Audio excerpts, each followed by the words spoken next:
What up, peeps? It's your boy Heckin Steve, and I'm here with Emceemur. And today we are talking about the 9 generations of gaming. Episode 2, we'll be talking about Generation 3, which was known as the 8-bit era and began in July of 1983. The 3 major players were Nintendo with the Famicom NES, Sega with the SG-1000 Master System, and of course Atari with the 7800. Emceemur, how you doing today, man? How you feeling about talking about Generation 3? It's probably my favorite generation. It gets hard to separate that from the 16-bit era, but yeah, the 16-bit era was great by extension and literally by extension. So for me, yeah, this is the most important generation. You know, we had the NES, which that's the one that I have the most experience with, just from playing over at other friends' houses and stuff like that, because I didn't actually own an NES until like later on. But I know that it was the leader that generation and essentially revived the gaming market in the US after the video game market crash happened. Well, they came in swinging. You think about all the black box classics and how impactful all of that was. And I'll be real with you, I didn't have an NES either till much later into the 90s. I had a Sega Master System. That's what I got. There weren't very many people that had those. Just about everybody had the NES. But everybody had an NES, right? I mean, it's just, they had them. So all my comeuppance on that console was at friends' houses, neighbors' houses, etc., and there was plenty of that. And we would do a thing too where we would trade out consoles for the week so they could try the Sega out. I'd get an NES in the house. I'd run up to Blockbuster, rent some stuff. So that was how I came up playing the NES. I didn't actually own one, but ownership of this console was so widespread, you really couldn't get away from it. I mean, it was part of the time. It's ingrained in that era. It was an era that gave birth, obviously, to easily the most important franchises, many of which, again, obviously are still going today. So it's important to kind of break that down, though, and really not dismiss the magnificence of that, right? Because it's easy to just say, oh yeah, the whole thing was cool, but when you start breaking it down into pieces and peeling back layers, even today with all the technology we have, it really can't even compare to the magnificence of what was coming out back then, really to scale given what they had to work with. So the 8-bit era also introduced game cartridges that had internal batteries, which allowed the ability to save progress so that you could continue later on. And The Legend of Zelda was one of the first games that I realized, could do that. I thought that was really cool. I mean, that really changed the game, no pun intended. You mentioned the SG-1000 too, and that's a wild one to me as it predated the Master System by just a little bit. That's a console I can tell you for sure. Nobody I knew had one. Nobody I knew anything about that. I mean, there's just, that wasn't something that we saw. It wasn't something that I got my hands on till much, much later on down the line. But yeah, we didn't even know that stuff existed. And it's cool to go back now and play some of the versions of Master System games on that, because of course it's a little more prehistoric looking, but it has a charm to it too. It's amazing just to see it. Yeah, the Sega Master System, it just, while it had this very small library, everything it did very, very well. And in my opinion, it outshined Nintendo with its competitive products, directly competing games on games almost every time. And I did a special on this many years back on the channel before I actually had any viewership to witness it. There's a lot of games that Sega did that, it was their counterpart. It was their version of something. Like, for instance, NES, everyone had Rad Racer. Like, you didn't go to somebody's house that didn't have Rad Racer. They may not, but they probably do. But then you had Outrun on the Master System, right? So here's your red car racers. Which one did it better? Outrun opened our doors to this non-linear racing system where you could decide your path. It had these epic soundtracks that they had to be jamming to come up with those. This wasn't just some generated thing. Not putting Rad Racer down, just saying this is a really good example of how much care the developers of the Master System games actually took in crafting these experiences. Pound for pound, a lot of them were much better than what you would have got on the NES, but obviously without an NES, you sacrifice the access to all those great franchises, especially once we get into the late 80s. It defined gaming. It isn't even up for debate. I mean, we're still feeling reverberations from back then today in the industry, in the market. The NES was impressive for the time, but still quite primitive. I remember, booting a game was sometimes tricky. You'd have to put it in the little slot, close the little flap, and then the screen would flicker, and then you would have to take it out, and it always said don't blow into the cartridge on the little warning label on the cartridge, but everybody did that, and then you'd put it back in and it would somehow miraculously work. Maybe you would even run into a game that was, it still wasn't working, so you'd have to pull out the old Q-tip with the rubbing alcohol trick. I think struggling to try to get the game to work back then was kind of part of its charm and made it more exciting, once you were able to actually get it working to play. It was a constant challenge, and it really spoke to how dirty people let these things get, because later on in life, obviously, I'm hunting games out there and I'm Q-tipping these pins, and you're pulling stuff out everywhere from Kool-Aid syrup, spaghetti sauce. There's no limit. What were you eating with it? I mean, is it a fork? I mean, it's unbelievable how bad these things got. So what would happen, even if it wasn't anything that extreme, it would just get this buildup, and you'd cram it down in the teeth and the receptacle, and it would compact dirt and dust all over that thing to where eventually it just couldn't read it anymore. And when you're a little kid, everybody's sitting there blowing in it till they go red-faced, and it's like, I knew that wasn't doing anything back then. I'm not trying to rank myself over everybody. I just knew that that's not doing anything. So I would always sit back and let whoever was blowing in it just do their thing. Maybe it'll work. Maybe we'll play. But I remember when I had the aha moment in my youth where it's like, if you took a Q-tip and cleaned in there, I wonder what would happen. And when I saw the first time I did it, what I saw came off on the Q-tip was like, oh my God, it's this dark gray matter, almost black. It's just like soot on there. And it's like, and then every game that I had collected up to that point that didn't work or didn't work well was just fine. And from then on, I was like, okay, well, that's what you do. But yeah, the design overall wasn't great simply because of that door. I'm not knocking the 001 model. I love it. It's as iconic a console as there can be. But we got to be real. That was not the best design because you can't get in there to do anything about it. Yes, you can take all the dadgum screws out, pull it apart, pull off the metal thing, do the whole 9 yards. I'm just suggesting definitely a kid doesn't want to do that. Once you got past the mid 80s there, we really started getting hit with games that were beyond anything we could imagine in the terms of quality. The initial, and again, I talk about the black box set on NES, obviously some really great stuff in that library, but there was also some games back then on NES that weren't that great. It definitely did not use the amount of beef that console actually brought to the table. There were some games that were just like Tag Team Wrestling comes to mind. I think Data East put that one out. Horrible game. Just absolutely, it looks like an Atari game. It's absolutely horrible. Again, it doesn't make use of what the console can do, but it was games like that where it's like, okay, Nintendo has like 300 some games. It's like, well, great, but how many of those do you actually want, right? They also got into the edutainment games with your Sesame Street 1, 2, 3s, and just like, come on, bro. So a lot of this library is not something you would actually want. Whereas the Sega Master System, everything that they had was on a poster, right? And the poster came with the games. Hang them up, you could see the whole library, and you could literally just go down the line and see which ones you still needed. And it was just all killer, no filler. I mean, there might have been a couple of games that weren't as good as others, but all in all, that library was just stacked. I can't stress it enough because you have a lot of creators that have been told from other people down the line that that's just a system that's not worth your time. And I've heard that sentiment echoed since I've been on YouTube over the past 8-9 years, whatever it's been. And that just couldn't be more wrong. I mean, if you don't care to experience Sega, you're just selling yourself short. Because there's a lot going on that Master System that was just fantastic. Yeah, I've always heard that too. I've always heard people dunk it on the Master System, but you made it sound like I missed out on something special. So everybody you knew had an NES. It was like a VCR. I mean, I knew people that didn't even like video games that made fun of me in school because I did, and they had an NES, and it's like, they didn't really use it, but everybody got one, is what I'm trying to say. Like every Christmas tree at one point had a dadgum NES under it. So you just had all these different video game journeys that you could kind of intersect lanes with and see what other people were playing. You'd be trading games at school with people.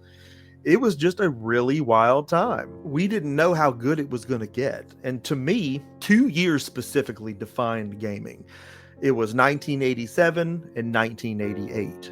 And I think about that and it's like, wow, that's like the end of the 80s, right? But for me, those 2 years seemed to last 10. There were a ton of gaming franchises born in Generation 3. I mean, you had Super Mario Brothers, Final Fantasy, The Legend of Zelda, Metroid, Mega Man, Metal Gear, personal favorite, Castlevania, Phantasy Star, and you had Ninja Gaiden. I believe Shin Megami started during this generation as well. 87, that's where we got hit really hard for the first time, because we did get Zelda, and we got Punch Out, and we got Metroid, and we got Castlevania. And I got to throw Kid Icarus in there too, honorable mention, because again, that's another franchise that it survived. I mean, hell, he had a 3DS entry. But especially talking about Metroid, Castlevania, and Zelda, holy crap. I think about, we get excited for 1 or 2 games during a year usually, and could you imagine having all of that come out at once and then knowing this machine plays these great things? Zelda, I was so enthralled by that, I didn't know what to think. I mean, the cartridge was gold, for God's sakes. I mean, it seemed so much cooler than it even actually was. And to this day, I guess it still is, because I'm chasing nostalgia or what have you. But yeah, Castlevania and Metroid just continued to go on, and it ended up spawning some of the greatest games ever made. I think Super Metroid, it's hard to say, man. That's a front runner for me, as far as, you can't deny this is one of the greatest pieces of software ever created, just across the board. Soundtrack, gameplay, graphics, and everything, concept, it's just unbelievable.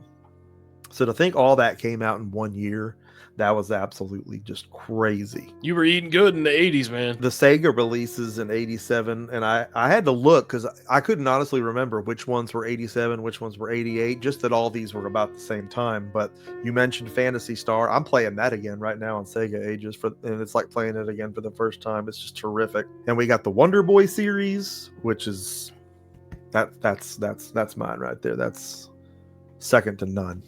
Wonder Boy freaking rules. Outrun, we talked about Outrun. You had Space Harrier, which I loved, and Alex Kidd, which we're going to be talking about him for another reason later on in the broadcast here. But that was a pretty big lineup there. That's some pretty hot stuff. And it's stuff, not all of it was, but at least Outrun and Space Harrier, those were arcade experiences, right? I played those in the arcade for the first time. Playing those games at home, I'll say especially Space Harrier, holy crap. I mean, the translation to it's just amazing what the Master System was able to do. And looking back, I just remember being so blown away by that. But we talk about, this didn't age well, that this doesn't age well, but these did. I mean, going back to them, it's as great as it was then. It just sits there and it's eternally great. People are like, man, games are a lot harder now. It's like, I mean, not really. I definitely agree with you. Games back then were way harder than they are now, especially when we get into Generation 4 and we're talking about those Disney games. Oh my God, those are some of the toughest games I've ever played. But Alex Kidd was actually the first Sega mascot, which was something, that was something I didn't know until I started doing research for this video. Sonic came, a little later on, but Alex Kidd was the OG. It seemed like Sonic did come so much later on, because I was practically a teenager at that point. But Alex Kidd was the first thing that we really had to look to. And also alongside that, and this is debatable which was which, you also had Opa Opa from Fantasy Zone and the Zillion anime, the little space pod with the wings. That was also mascot. You would see Opa Opa everywhere. And the Zillion anime, by the way, all the episodes are on YouTube. Highly recommended if you're a classic anime fan. But Zillion was a terrific game. Fantasy Zone was a terrific game. And Alex Kidd, as awesome as he was, that franchise just came out of the gate bucking and bronking, and then it just tripped and fell into a pile of its own crap, because The Lost Stars, the sequel, was horrible. I mean, just couldn't have been worse. And then the Alex Kidd in High Tech World was just a piece of garbage. It was an absolute piece of garbage. But then they came back with Enchanted Castle on the Genesis, and they went back to their roots with it, and it was like, here we go, now this is okay. Now why couldn't the last two games have been like this? The character Mario became an icon almost right from the start. He of course made his debut in Donkey Kong in the arcade, but when Super Mario Brothers came out, it pretty much changed everything. Mario Brothers itself too, the fact that that actually had, Atari releases, that was always cool to me. Even back then it was cool because it was like, this almost shouldn't exist. Even then, again, that looked wild because by the time I was really getting into gaming, the NES had hit home, and it was like, okay, that's kind of wild that they have him over there and he is actually so here. That always just looked weird to me. Mario, when you think about it, just has transcended everything. You don't need me to tell you that. But yeah, we just had no idea what was going to happen with Mario, at least not at that point. I think it became pretty evident as of the point we begged for Mario 2 and got it. If any character was executed flawlessly, it was Mario. There's just not a whole lot of low points to the plumber's career. Super Mario Brothers was actually the first game that I ever played on the NES. I was over at a cousin's house, and I'd never even seen a Nintendo Entertainment System up to that point. I had only been aware of the Game Boy because that's all I really had when I first, got into gaming. I remember seeing it and being like, what is that? And they're like, this is Nintendo and this is Super Mario. And I just had a lot of fun, and I didn't even really play. I just kind of like watched, but man, it was just a lot of fun. And then later on, I got to experience Super Mario Brothers 2, which I remember at the time, people were like very critical of that game because it was so different from Super Mario Brothers 1. And then of course they returned to form and enhanced with Super Mario Brothers 3, which was, in my opinion, one of the best Super Mario games ever made. The best. I'll say it, the best. You were talking about soundtrack, level design, graphics, everything, the whole experience. That game is 10 out of 10, the Super Mario Brothers 3. When Mario 2 came out, it was like you said, obviously it was different. And we didn't know then, obviously, about Doki Doki Panic or whatever the hell it was they reskinned. We didn't know about that, and we didn't care because it was like, well, we're getting another Mario. Beggars didn't choose back then, right? We were just glad the game was out, whatever it was. We were critical, but critical then is definitely not critical now. I mean, God, I've read so many people complaining about today's Pokemon announcements, and I'm like, I don't know. I don't know what you wanted them to do. I just can't imagine that. Back then, we just didn't care that much. It had to be really bad, for us to have a problem with it. When Mario 2 came out, everybody had it, correct? Because you weren't going to not get Mario 2. And we loved it immediately. Even though it was very different, I can remember that not bothering me. Whereas today, it probably would. Something stepping away from tradition, that usually always bothers me.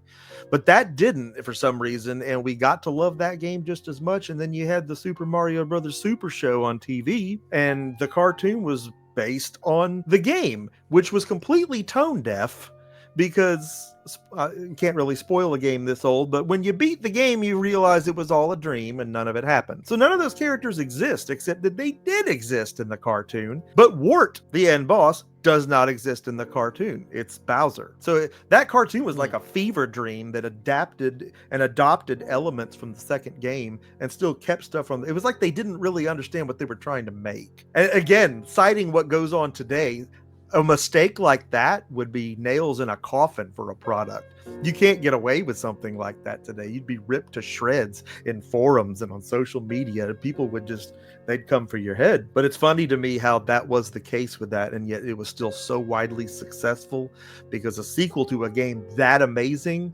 almost just gets grandfathered in. You have to just like it. Then we found out that there was going to be a 3, and the only way you were going to get to see it is if you went to go see that stupid Wizard movie. So of course we went to see the stupid Wizard movie. We weren't going to, everybody did, because it was like, you want to see what Mario 3 looks like, you got to go see this movie. So the movie was in a sense already spoiled. You know what you were there to see. It wasn't that great anyway, whatever. But yeah, we got through it, and the whole thing was like a big Nintendo commercial. You've heard people talk about this a million times. The kid, the badass kid with the power glove that thought he was so cool, and but when you saw that game at the end, Mario 3, and I can still remember being there and seeing this in the theater, It was mind blowing. We just weren't ready. It was just like, I mean, you were just like knocked back in your chair seeing those graphics and seeing it on the big screen in, in the film the way they had it. And it was like, man, we're going to have this at home at some point. Even that, though, couldn't prepare us for how great it actually was. I mean, they had an entire strategy guide just for that game with all the maps, information, and intel, because it was that detailed. And when you, again, these are the kind of things where if you break them apart, start peeling back the layers, you really see the masterpiece that was this software. I mean, it just could do no wrong in my eyes. And I know the other great argument is Super Mario World being the greatest. I'm not going to tell you it's not a extremely close second, but for me, it's still second, because Mario 3 set standards that we still have today. And while we still have changes in the mechanics and Mario's abilities all the way to today, I still say 3 paved the way for everything that we have now. And it was a great baseline, if it was nothing else. So the NES, I mean, it had a lot of accessories, which, still to this day, Nintendo always has a lot of accessories with their consoles. But I mean, it had a light gun for playing Duck Hunt. It had the Power Glove, which you mentioned before with the Wiz movie. But yeah, so they showed off the Power Glove in that movie. The Power Pad was another accessory. And then you had Rob the Robot. A lot of those accessories were pretty innovative for what they had going on in the 80s. Sega had 3D glasses. That was amazing. I mean, the 3D games, they had a Space Harrier 3D, Global Defense 3D, Maze Hunter 3D. Those were really cool to see the little dude jumping up out of the screen at you and stuff. That was like, okay. I mean, again, in the scheme of things, who cares? But back then it was kind of neat. The Master System was a console I never had the opportunity to play, but I have seen plenty of the game cases over the years, and they all seem to have that generic looking clip art style to them.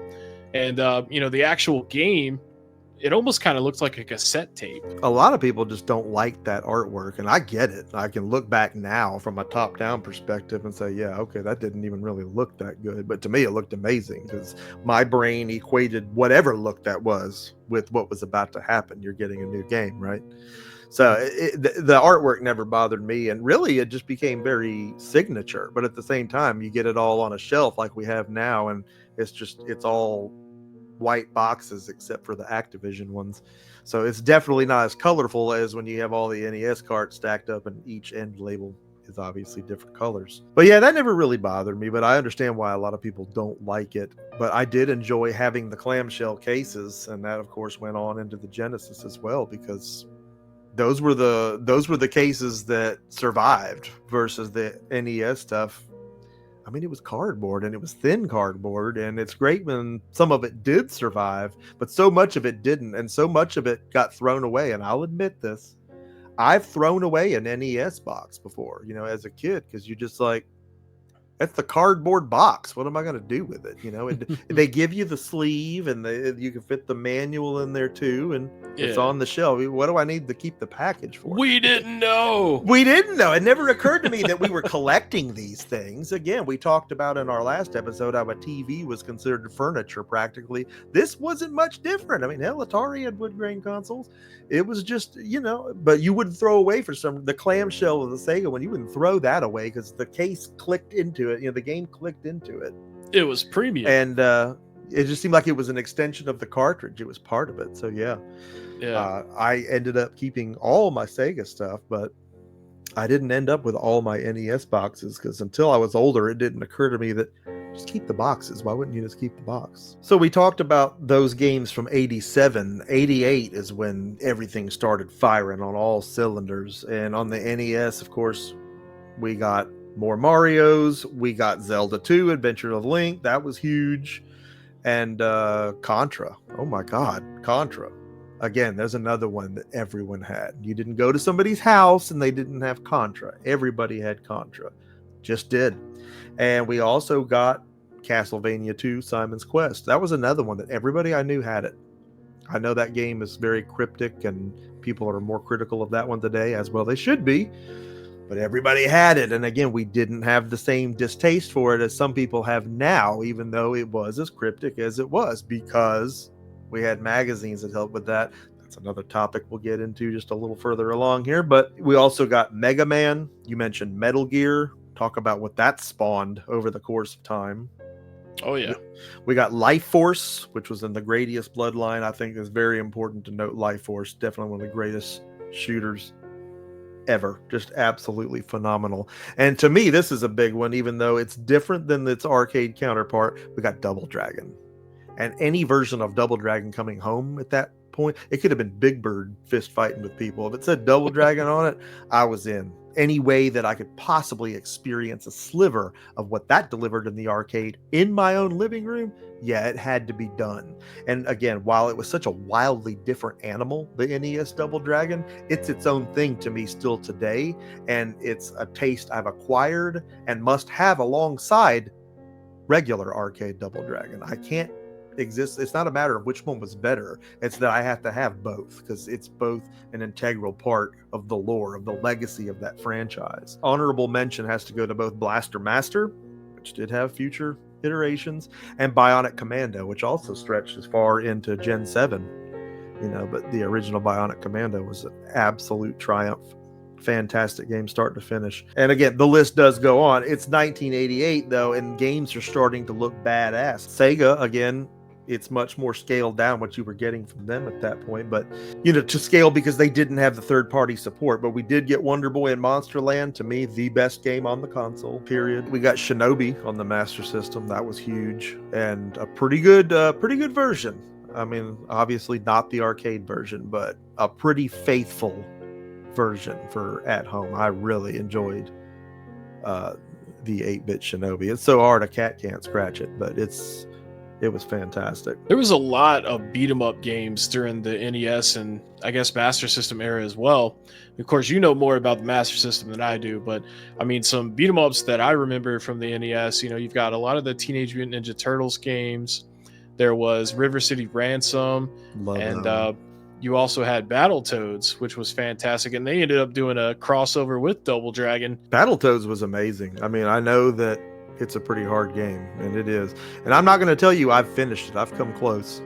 That was another one of those I never owned it, but you did rent it, when you could, and I did what I could with it. Even today, I don't think I've finished it. I want to say I've come very close. River City Ransom was so unique. I mean, where else can you beat someone up, take their lunch money, eat waffles, and then go back out and do it some more? That just blew my mind as a kid. 8-bit games and 16-bit games, they always had, if they had a shop you could go in and a currency system in game where you could buy things, that to me just took the role-playing level up another notch, right? Because then you had money, you had a budget you had to manage, and you had gear, right? Which completely changed the game. I'll bring up too the Kunio-kun collection on the Nintendo Switch. If anyone doesn't have that, $20, unless it's on sale, it's probably less, but you'll get all those River City games, the Super Dodgeball games, and your Double Dragons. And wow, what a collection for $20 to have on your Switch and have portable. I can't recommend that enough. I definitely need to get my hands on that. I tell you, another difficult game, or at least it was difficult for me, for the NES, was Paperboy. Paperboy is rough. I've spent hours and hours playing that game, and I tell you what, man, it is so fun, even when you suck at it. Yeah, something about it. I don't know. It all came down to the mechanics back then, whether or not a game was going to end up being fun, regardless of what it was about. But if you had told somebody, hey, you're going to love this game, you just ride a bike and throw newspapers at people's houses, that doesn't sound that great, right? It really doesn't. Because in my young mind, I'm thinking, well, you don't have a gun, you don't shoot anybody, you don't punch anyone in the face. I don't know about this. But you stop them with the force of paper. The side of the face. You look back at the point-based games of the prior gen that really put Atari on the map, and there wasn't much where you would beat people up, right? We didn't really have role-playing games per se yet, not in the full definition of the genre. So we were able to get into some really different stuff once we got into this era, and it gave birth not only to franchises but to genres. I think that's an important thing not to lose sight of. Even though we had dungeon crawlers and stuff like that earlier on with like your wizardry games, Ultima, stuff that was on, home computer, to get that on video game consoles was also just as epic. And you mentioned both Final Fantasy and Phantasy Star, just triumph and genre defining pieces of software. So back then, video gaming itself was coming across to me as more of a lifestyle, and not even just a hobby. I don't even know if it came across as a hobby, in the previous gens. More or less, it was almost a novelty. Again, I can't describe to you what it felt like having the VCS come home and that being my first console, because it wasn't my first console. I experienced some of that, but I was on the cusp of the end of it. But the video games were a lifestyle, and that's what it felt like when you were receiving magazines about what you did, because everything, like, you got Fisherman Weekly or Guns and Ammo, everything that someone's an enthusiast does is usually a magazine about it. So that's how this was, and obviously that magazine was primarily Nintendo Power, and you would be able to see these ads for all these products, new games, the ratings of these, and then how to beat the games you already had. It had this great interactive feature where you could send in your high scores, you could write in letters to the editor, it had a poster you would rip out. You were all about what you were doing, right? You were smothered in the brand. And yet Sega had Sega Visions on into 90 there. They didn't have it immediately, but for the non-Nintendo stuff, we had GamePro magazine, and that covered everything. And then the same thing, you had the ratings for stuff that was coming out, stuff that had just come out, playthroughs on stuff, all the same stuff. It just really cemented gaming as a lifestyle. When you have this unit, you have software for it, you have magazines about what you're doing with it. It really rounded out the experience to me, and I think that point is driven home by how collectible those magazines are today. I've got a ton of Game Pros. I think it's a full set of Nintendo Powered. I might be missing one or two. I can't remember, but it's a lot. But I love them. They're like time capsules today. You can still open them. And I swear even now you can learn things from them that you're like, oh man, I didn't realize that. Must have skipped over that part. Those magazines ran for a really long time. I mean, they've only been gone for 5 to 10 years? It hadn't been long. Yeah, they continued that for many, many years. Sega had the hotline you could call. 1-900 or 1-800 USA Sega. That's what it was. And you would call, and a Sega dude would get on the phone, and you'd tell them what you're having problems with. And they wouldn't talk to you or nothing. What they would take you down like an order, and they would send you out hand typed, like it would look like it was on a typewriter. Not a cheat sheet necessarily, just maybe like a walkthrough. I mean, I guess you can call that a cheat sheet, but it would explain to you what maybe came across cryptic in the manual. These almost did a better job of telling you what you needed to do on games that you would eventually get stuck on if they were built like that. If they were games where it's like, oh, man, who would know what to do here? And in some cases, I had issues with what they sent. Like the instructions weren't correct. And many years later, I figured out watching YouTube videos, like, oh my God, that's what you were supposed to do. Why did it say that? I've been doing it wrong for 30 years. So there was a lot of things that they would write down that just, it makes me think of Alex Kidd, because at the end of Miracle World, you have the Sunstone, right? It's got the symbols on it. Well, it tells you in the sheet that those symbols, that's the order in which you have to run over the blocks with those symbols at the end to get the crown. Great. I did it. It never worked. The little Grim Reaper guy just comes out and kills you until you run out of lives and it's over. And if you've ever gotten to the last stage of Alex Kidd in Miracle World, you'll know why that's so soul-crushing. If you actually get there, oh my God, you don't want to do it again. But they were wrong, and this is why they were wrong. This is what they forgot to say. And again, we were kids in the Southeast. We didn't know nothing. But in Japanese, you would read it bottom to top, right to left, right? How they read books. So that's how the symbols went too. It went from this way to this way, from the bottom up. So I was doing it in reverse for all those years. Oh man. So the Sunstone is correct, but you have to read it correctly. Just an example of why. Yeah, that's just an example of why it was cool. Again, it was part of the lifestyle. That's a very 80s, early 90s thing, obviously, calling toll-free numbers and hotlines, just like you did with wrestling to find out what was going to happen next week or whatever. But again, this was a lifestyle, and these little things just kind of cemented it as this whole experience, and not just sitting down for a little entertainment and walking away from it. While some people probably didn't make their lives that much all about it, for me, I did. I was always just enthralled by development, computers, software, and the next great thing coming down the pipes. Handheld gaming through the 80s was mostly the Game & Watch line of devices from Nintendo, which were fairly simple little games that also operated as a watch. But in July of 1989, we got the Nintendo Game Boy, and the Game Boy is sort of between generation 3 and 4, but this was I mean, this was my introduction to video games. I had the Tetris game, which was a pack in. Of course, you had the Tetris game on the NES, but most of the time I played it on the Game Boy. And also later on, I ended up with the Super Mario Land game. I had the baseball game, which had Mario in it, a Really Bugs good game. Bunny game. Yeah, and then I had a Bill and Ted game. Those were the first 5 games that I owned, like ever. And I had some up and downs with those games. I mean, they were, they were wonky, but you had this ungodly green screen with the little adjuster. And still to this day, I hate the color green because of the original Game Boy. But now as an adult, I understand that they chose green as the color because the human eye is capable of seeing more shades of green than any other color. So for a device with no backlight, it made sense to use green. That's also why night vision goggles use green, for those that didn't know. But yeah, this thing was gray, bulky, built like a tank, and took 4 AA batteries. And back then, batteries weren't cheap.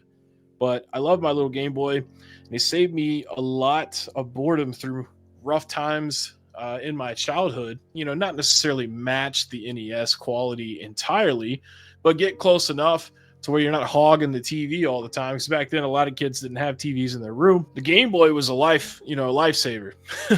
It was, and you were instantly the coolest kid in your class or on the bus if you had one. Didn't even matter what you had on it. It just mattered that you had the ability to play a game right there. Or like the people that had the Sony Watchmen, like the little portable TVs, like, dude, you're at school and you can watch TV. It's like you're instantly cool as hell. So yeah, it was that. The Tetris version was completely serviceable, really amazing. Honestly, in the scheme of things, I'll still play it today. And Mario Land, you mentioned, that was fantastic. One that really stands out to me from that time was TMNT Fall of the Foot Clan. Very playable and very cool, really great Game Boy game. It's another one of those systems with such an iconic sound that it immediately evokes the nostalgic emotions, when you turn it on. There's just something about it. But the original Game Boy, that thing was my livelihood for basically like the early 90s all the way up to like early 2000s.